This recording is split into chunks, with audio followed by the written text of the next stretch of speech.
Welcome to the Wellness on Tap podcast with your host, Dr. Debs Eastwood. Yeah. So for the benefit of anybody here, I'm chatting to Niki Duffy. And we were just saying that the podcast is a really good vehicle for helping your business to get out there. So I do want to talk to you about what's been going on and what brought you here in the bigger or smaller sense of the word, whatever you like to use. I don't really mind, actually. But can I just say to you first, what was it about the world of healing that attracted you? Well, it was a personal journey, really. I had a huge trauma and I went down all the conventional routes, did the counselling provided by the GP surgery and did specialist counselling and, took all of the support that appeared to be available. And this was 30 years ago. So the internet was in its infancy and it wasn't really as accessible to, you couldn't just Google stuff with the ease that you can now. So I didn't know where to get the help that I really needed. Some things were giving me a little bit of help, but it was, I knew that there was a lot more. I wanted to be a lot more free of the trauma. I didn't want to learn how to cope with the awfulness. I wanted to be free of the awful emotions and PTSD and all of the side effects of having trauma. And so it was a personal journey. I did all kinds of reading, and it was so long ago that I received cassette tapes in the post. Wow. Wow, with courses. That dates it, doesn't it? Yeah. So instead of having online courses, that was the way that, learning personal development. So I really delved into the different ways that our brain works. I did a lot of, ESP, extra sensory perception, and Jose Silva's work and image streaming and all kinds of weird and wonderful different stuff that looked at how you can use your mind in positive ways rather than let the yucky mean talk in your mind take over your life. So yeah, and it was through being on those mailing lists that I got sent an invitation to a training, which was a hypnotherapy, NLP, and coaching training all in one with a business, with how to set it up as a business all together. And that I found irresistible. Yes. So, because I'd spent literally thousands on healing stuff and thought, well, I might as well learn how to do it. Learn some really useful tools. And so that was the beginning of my journey as a practitioner. Fabulous. So I agree exactly. A couple of things resonated with what you said with, back then there was some very, what I would now call stiff modalities in how to deal with that. And it very much was, wasn't it? It was about, let's talk about it. Let's rehash this. Let's unpick, what those events are making you feel, which in itself is reliving the trauma, isn't it? And talk therapy. And I'm not saying that there isn't a place for that. It absolutely works for some people, and I'm not knocking it. But you had the same thought as I would have done, I'm sure, in that I don't want to just cope with this. Yes. There must be a way of being able to be free of it. And I applaud you for that. Thank you. And also I got so sick of talking about it. Like you said, it's rehashing, going deeper into the trauma and still getting no way out, no tools to ease it, to dissipate it, to process it. It was all just still very much there. Yeah. And that is, red flags were flashing there. And it's how, with today's knowledge, How can we not give somebody tools? How can we put them through that trauma again and then say, right, your hour's up, bye? Exactly. Yes. Yeah. You know, like I said, that may well be good for some, but I'm coming very much from personal thoughts and feelings here that I'm sure that wouldn't have worked for me, and clearly it didn't for you. Yes. Yeah. I'm almost feel glad that it didn't, because it enabled you to go forward. Yes. Oh goodness. Yes. I would never have been on this journey, and it's been a amazing journey, deep diving into all kinds of, NLP, neuro-linguistic programming, and all the plethora of tools that are available there, and advanced hypnotherapy, clinical hypnotherapy. Like I know you're a qualified hypnotherapist as well, and through that, I kind of became a course junkie for the tools, because you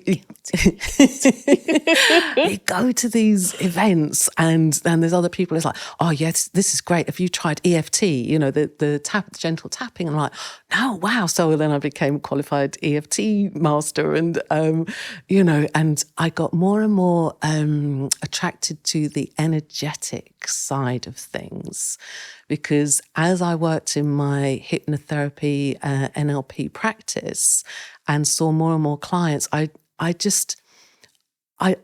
think I didn't realize how energetic I was going at the time, because I was just being me and doing my thing. But the whole energy of the room would change as we would transform and change stuff for the client, and it was so empowering and powerful. And the transformation in clients was just so thrilling.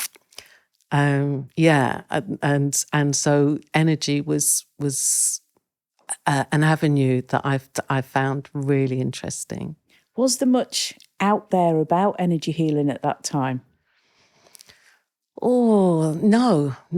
I didn't think there would be. I think there was one guy, Art Geyser, who does energetic NLP, and he's got a great exercise that he does for clearing negative energies and toxic energies. So many wonderful tools now.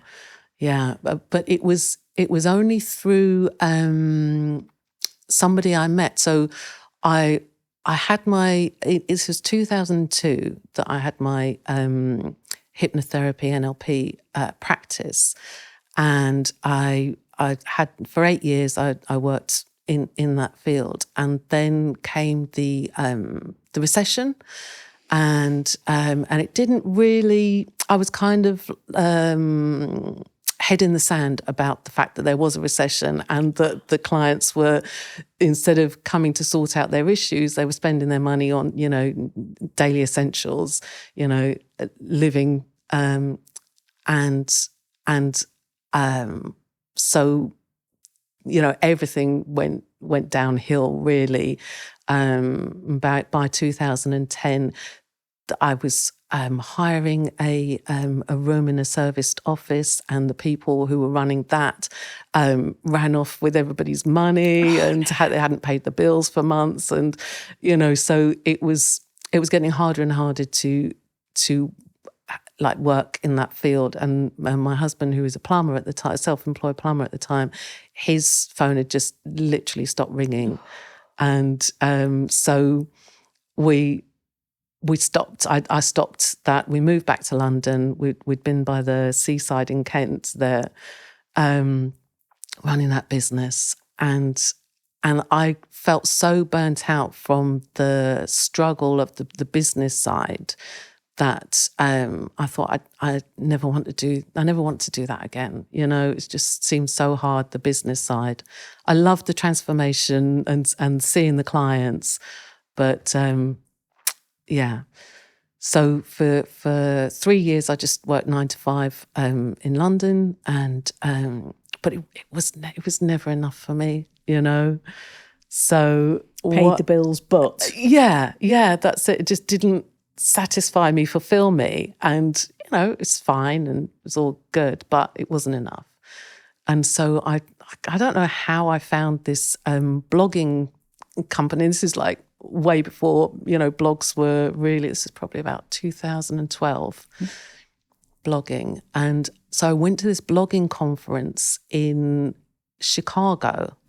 Wow. Yeah. And I met up with this like weird and wacky group of people, and they were wonderful, and we were all at the blogging conference together, and they're all Americans. So I thought, well, so why they're so weird and wacky, that's Americans for you. I wasn't very well traveled then.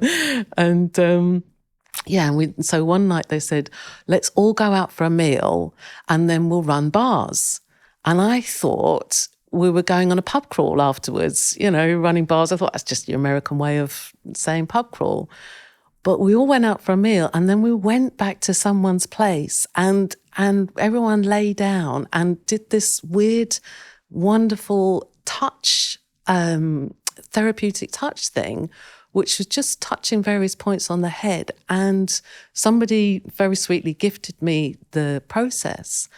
And it was, wow, I've never had anything like it before. But I didn't really think anything of it, and went back to England, carried on with my life. But I kept in touch with one of my good friends from that. And when she came to England in 2014, I said, oh, will you put on one of those classes? Because I knew she taught this as a class, and it's Access Consciousness, Access Bars. And she said, oh yeah, what a brilliant idea. We'll put on a class in London. So by then, my husband, John, had some horrible health issues.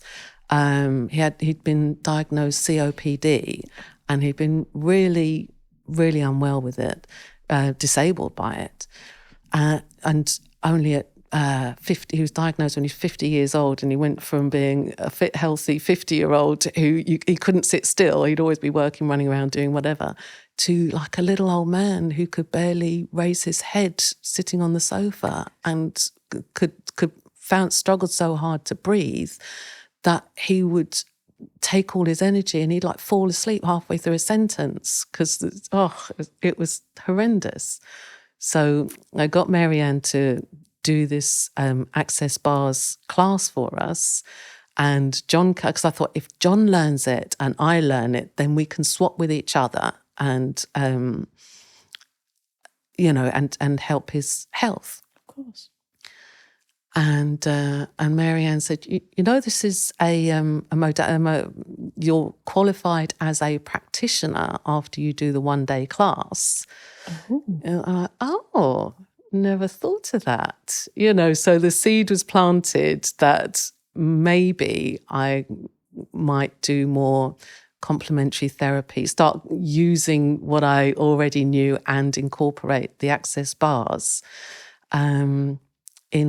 Start that kind of business again.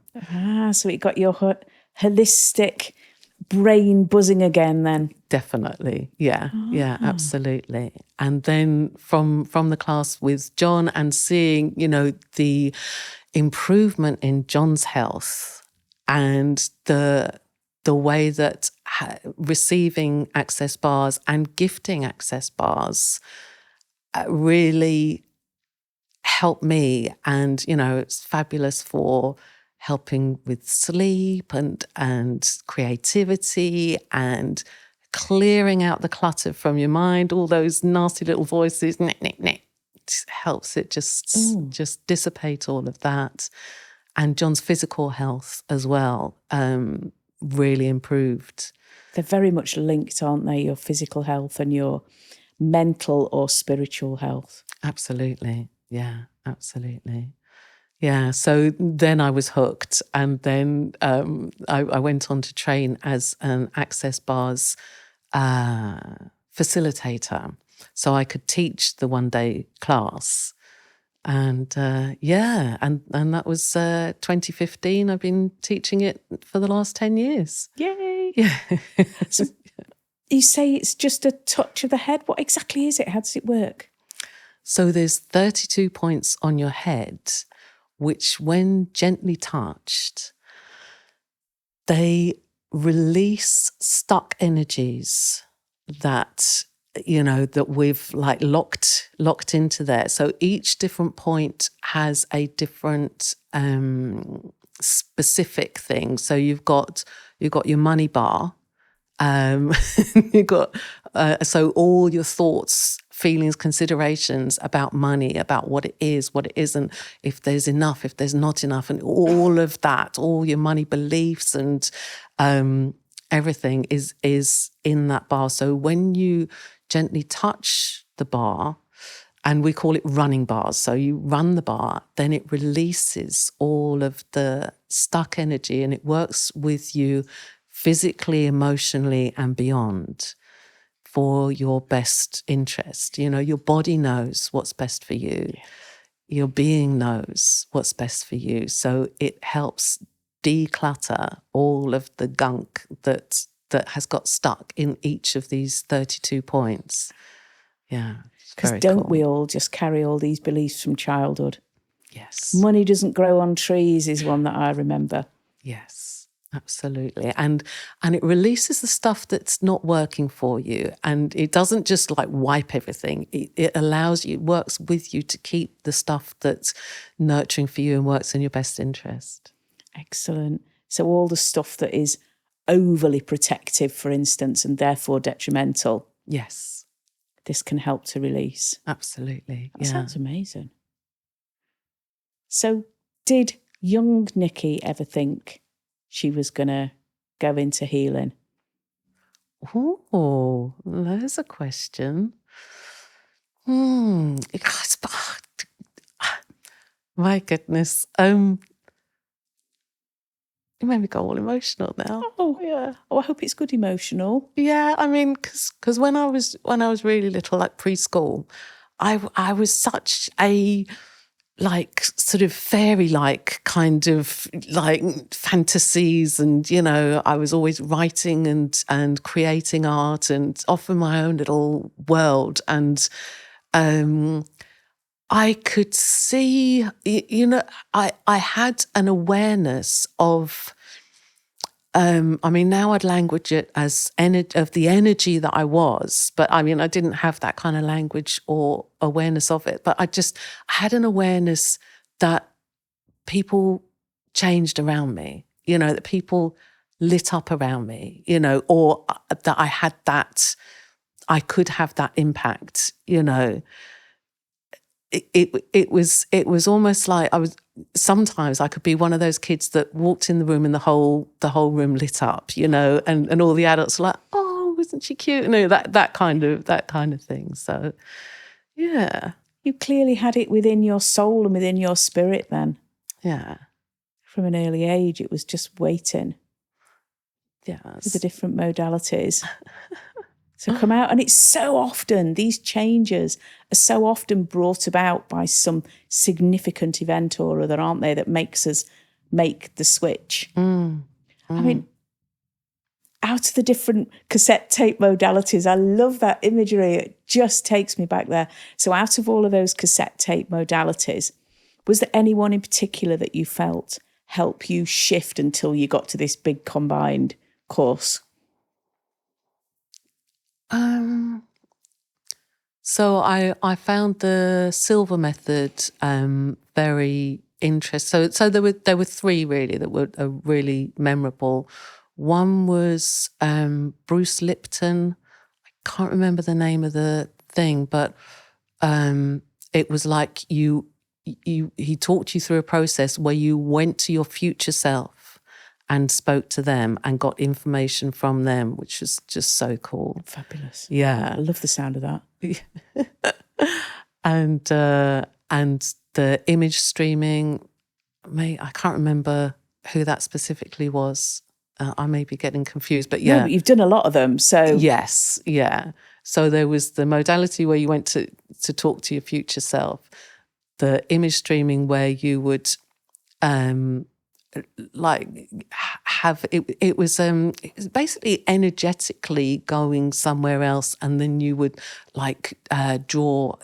do something on paper with like colors and drawing what you saw, and and then the extrasensory perception with the Jose Silva method, where you could literally, that was all about psychometry and is it astral travel, where you literally go to another physical place energetically and have a look around. Oh, how wonderful. And that is a new word for me as well, psychometry. Oh yes, where you have like a object, so like somebody's ring or something, and if I were to give you this ring, they could give you a reading from that ring, tell you about the person who owned that ring. Yeah, really cool. Oh, I'm loving the sound of that. I mean, the sort of cassette tapes most people were listening to then, it'd be some disco music, wouldn't they? And you were there listening to these wonderful traveling tapes. It was really really fascinating. Yeah, I bet that little girl was thrilled. Looking back, Yeah. I bet she was. Yeah. And then you found this course. I mean, NLP, I've never studied it properly, but I know a little bit about it and how useful it can be. But they're quite, please correct me if I'm wrong, sort of rigid in their approach. Not a case of it's their way or the highway, but that, people tend to be very much staunch believers in the NLP system. Is that right? Am I just making it up? I suppose, yes, I get what you're saying about specific. There are NLP people who are very rigid and staunch about it. I see the tools as very fluid and very freeing, though. When I had my hypnotherapy practice, I remember specifically one guy coming to me and saying, I don't want hypnotherapy. I don't want to close my eyes. He didn't feel like he trusted it. He wanted to be in control. And I'm like, well, great. We've got, NLP stuff where you can, literally walk around the room and you go to this circle and you do that. And, it's much more sort of play-based from childhood. So maybe that's why I really, enjoy it. And I think that's why it's so interesting that people with different backgrounds can approach this subject and express it in their own way. Absolutely. Because I'm sure that by doing so, you were able to help people who perhaps wouldn't have been accessible. Clearly, that's something we will never know. But I just get that kind of energy that's saying that your approach would have helped others who a more rigid approach perhaps wouldn't. Thank you. Yeah.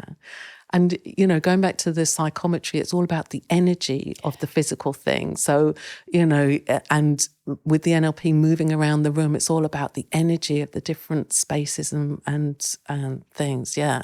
So I've also developed a guided energy meditation method, which I love using with clients, because Access Consciousness Bars is fabulous, and it's something that can only be done in person. It's a touch therapy, so you physically have to be there and touch your people, it's great. And yet so many people were asking to work with me online and, that kind of thing. So doing these guided energy meditations is something that I really, really love doing as well. So is that something that you're doing now that Yes. you've morphed your practice into? Yes. So I still teach the Access Bars, and the thing that I'm developing more is all about, at the moment I'm calling it the treasure of you. It's all about digging deep into our inner resources and allowing them to shine, acknowledging that they're there and noticing them and having easier access to them instantly in any situation. So many times, I don't know if you can resonate with, being at a party or something and somebody says something and you really want to respond, and it's only on the drive home that you're like, I should have said that. That would have been amazing. So it's having more instant access to the genius inside you, the true treasure of you, Because so much of the time we're taught and encouraged to look outside of ourselves for things what's going to make you happy, outside of yourself for, the thing that's going to make your life better. But so much of it is inside, and the outside things can contribute to that and augment it. But if inside we're not fully ourselves and acknowledging the skills, the talents, the capacities, the treasure that we truly are, then the outside stuff is going to be more empty. That's a fabulous explanation. And I've heard people talking about, would describe something like that as, self-love. Mm. But there's a richness to what you've just said. Thank you. Yeah, it goes beyond, because love is one of those words that has so many. It's been muddied so much. So it's more about like gratitude for yourself, and so much more than just love included. Yeah, absolutely. And so much more is available and possible. And within. Aren't we all our own worst critics? Absolutely, yes. We will jump to it, won't we, to criticise, a behaviour or something we've said, or whereas, your best friend, your partner would absolutely say, what are you saying that for? Yes, yeah. So, it's so important to acknowledge ourselves for the things that we achieve, the things that we be, and the gift that we are in the world. And when I say the gift we are in the world, I'm not talking about giving ourselves away. It's simply our presence, our willingness to be more of the treasure that we are is a gift to others. Because when you're around someone who's strong in themselves, who's confident in themselves, it's empowering to be around them. When you're around someone who's like doubting themselves and like, oh no, don't worry about me, oh no, then it puts you on edge. So that's what I mean by being a gift, not about giving yourself away or giving yourself up in any way. It's being more of the you that you be is a valuable gift. Oh, that's absolutely fabulous. Because, using the word love, some people might be able to embrace that and others might not. It might just not resonate with them at all. But treasure, even if you're seeing your typical childhood pirate's treasure chest type thing, there'll be many other images that will come up with that, I'm certain. But it's something we can all identify with in one way, shape or form. I mean, somebody that's never experienced love might struggle. But treasure. Yeah, and I love it because it's got that playfulness. It's got, and also in my, I've got a group program and a one-to-one journey that I take people on depending on what they choose. And in those journeys, we map out their treasure map, their map to their treasure. So they always know how to access it and where to find it. And, I love that aspect of the treasure and the map. And one thing that I only realised last week was that guided energy meditation, the acronym for that is GEM. And that fits so beautifully in with... Doesn't it? with my treasure stuff, yeah. Oh, how lovely. Mine would definitely be under a palm tree on a desert island marked with an X. Yes, fabulous. Yes. Utterly traditional. That's obviously come straight from my childhood somewhere, hasn't it? So, but I like that. So what sort of people do you best help with your GEM? So the people who seem to be drawn to me most tend to be women sort of in their 40s plus, who perhaps they have given so much to everyone else, given so much to families, to work, to communities, and they've excluded themselves in that giving. And perhaps they're feeling a little bit, very stuck, lost, unsure of who they are and what they want. And this can show up in many different ways. Sometimes it's physical health starts going. Sometimes it's just rage or dissatisfaction. Sometimes it's the breakdown of a relationship, or sometimes it's a bereavement that a big life event that makes us look more like, what the hell is this all about? What am I doing? And is that what I really want to do? Yeah. So changing a potential feeling of emptiness or confusion into something with clarity and light. Absolutely. Joy and purpose. Where are all these words coming from? They're just love it. Emanating. So this is clearly a fabulous path forward for you. Thank you. Do you see it morphing again in the future? Well, I feel like it's mid-morph at the moment. Yeah, it's mid-morph. Oh, class! Love it. Is very and the fluidity I love as well. So yeah, it's just beginning to really start to come into its own. Yeah. So all of these different cassette tape courses, and then this combined. What was the format of this combined coaching, NLP, and hypnotherapy one with business? Was that still cassette tapes, or had we moved forward? Oh no, that was in person, like 4-day weekend, like in person stuff, and it was teleconferences before there was Zoom or anything like that. So it was like group telephone calls.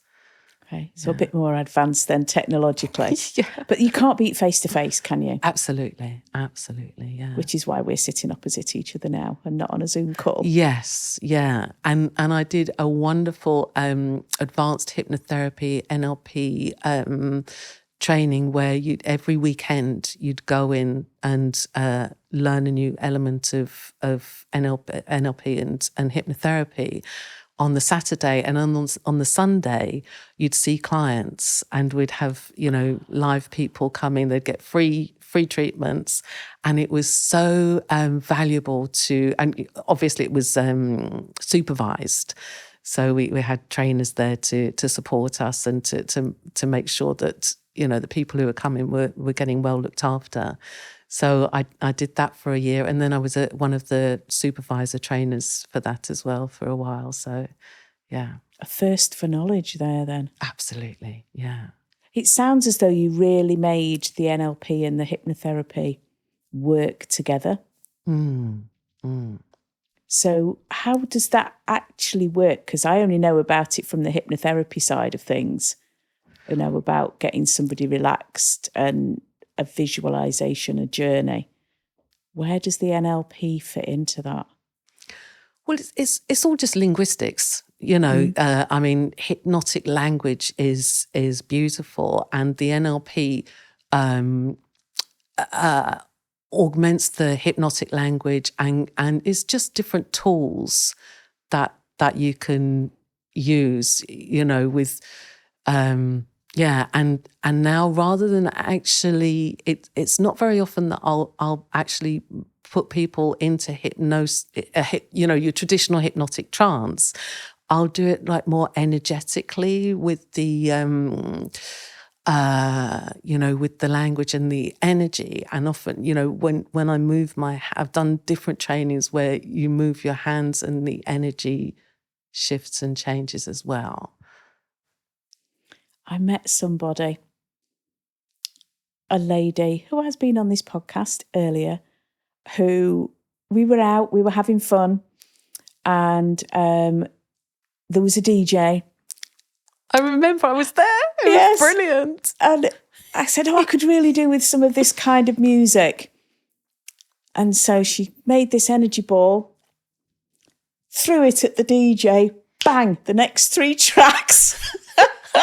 And it was so funny to watch him because you could almost see this invisible energy ball sort of hit him, and he just looked really discombobulated and like, oh, and then put fabulous music on. Yeah. Yeah. That was all it needed. Fun. It needed that fabulous lady to do her magic. Yes. Yeah. And that was just, like I say, his discombobulation, what a fabulous word. And just the surprise from all of us that it worked so quickly was just a joy, wasn't it? So you've reminded me of another story, and please. That was a great fun environment.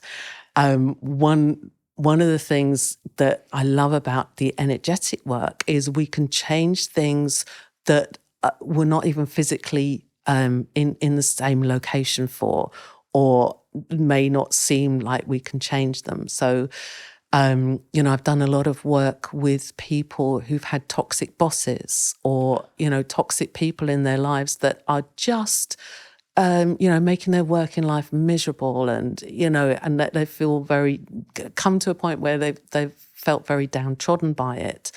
And I've given them the energetic tools so that they can be around a person who's previously been very toxic to them, and either the person leaves the environment, leaves that work, or the person, my client, gets promoted, or the person just stops being toxic to them. They may not stop being toxic to other people, but my client won't be at the brunt of it. And I use this in, I was saying about the trauma in 30 years ago, just coming up to 2 years ago, the perpetrator of that trauma, who's been in prison, came up for, I got notification that he was up for parole. He could apply for parole. And just that information that sent me into a crazy spiral of PTSD, and I've got so many tools, and I thought I'd dealt with so much, and I had, but I was shocked at how that impacted me. The fact, just the fact that he could apply, I'd kind of put it all to the back of my mind, or him definitely, and I think I just assumed he'd die in prison, and that would be fine with me. But the thought that that wasn't the case. And so there was a big thing with the parole, and he was applying quite aggressively for parole, and it was looking like I'd have to go to a parole hearing, and that was very traumatizing. And a friend of mine, I was using the tools and all of that, and a friend of mine reminded me of how we can use the energetics on the court hearings. We can use the energetics on the paperwork, on the system, on the people involved. And so I changed my energetics around the whole thing. And we had this amazing session over the weekend. And on the Monday, he withdrew his application for parole, which was just phenomenal for me. Yeah. Wow.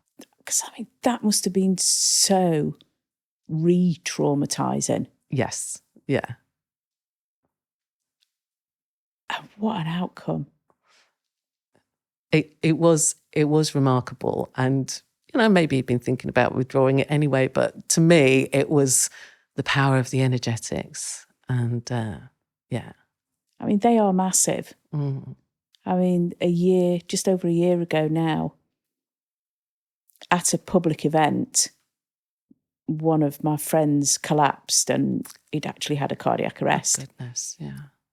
And there were conventional doctors like me in the room that were doing all the conventional stuff.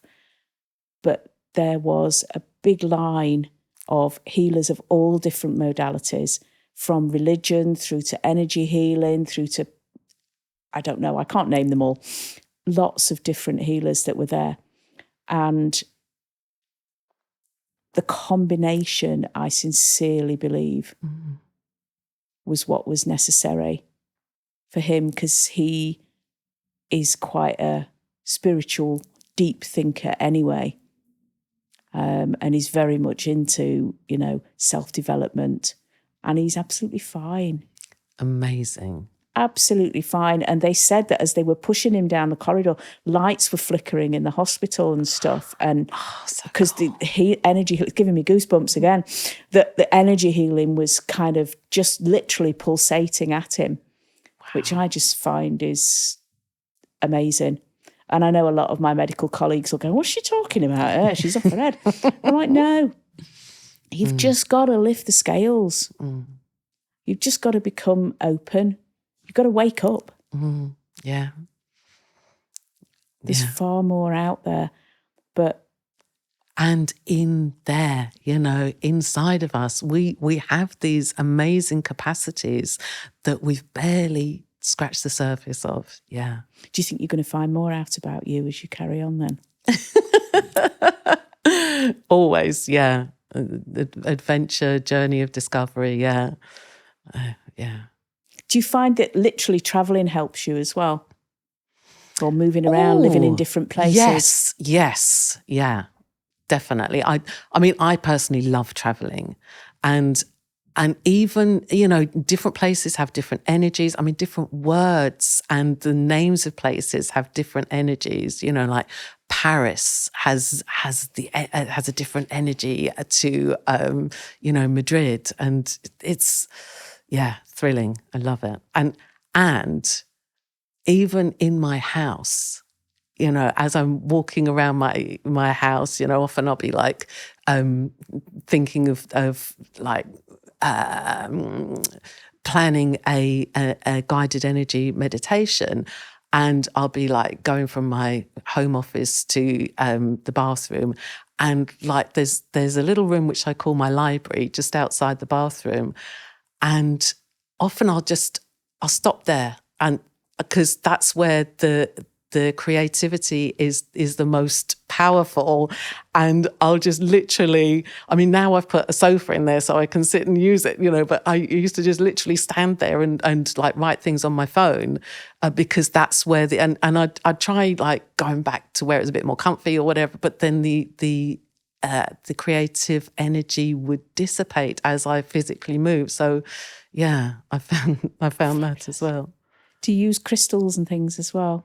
Are you a fan? I'm interested in crystals, but I've never really studied them, or, people have given me crystals over time. So I've got, various crystals, but I've never actually used them or properly studied them. Ooh, maybe that'll be a little tweak going forward, not trying to put ideas into your head. You clearly don't need them. There's enough innovation coming from within. You can feel it. I'm really enjoying this energy. Oh, I'm really enjoying it too, Deb. So thank you. Good. So we've covered like little Niki, and we've covered the training and the evolutions, and we're where you're at now.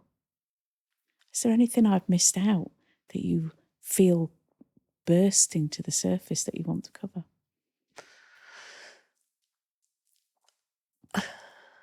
Not really. We've talked a lot about, some amazing things that I'd almost forgotten about, and thank you for reminding me of them. And it's Alex Hormozy who says we don't necessarily need to learn new stuff. We need to be reminded of the stuff that we know.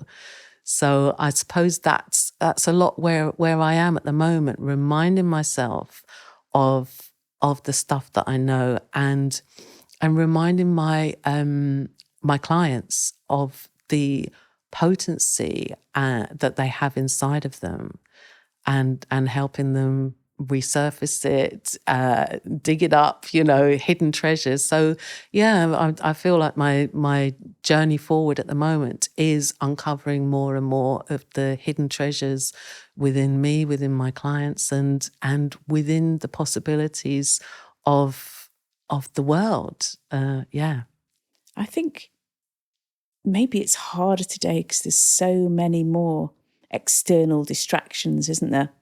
That aren't, generally speaking, a lot of them aren't good for us.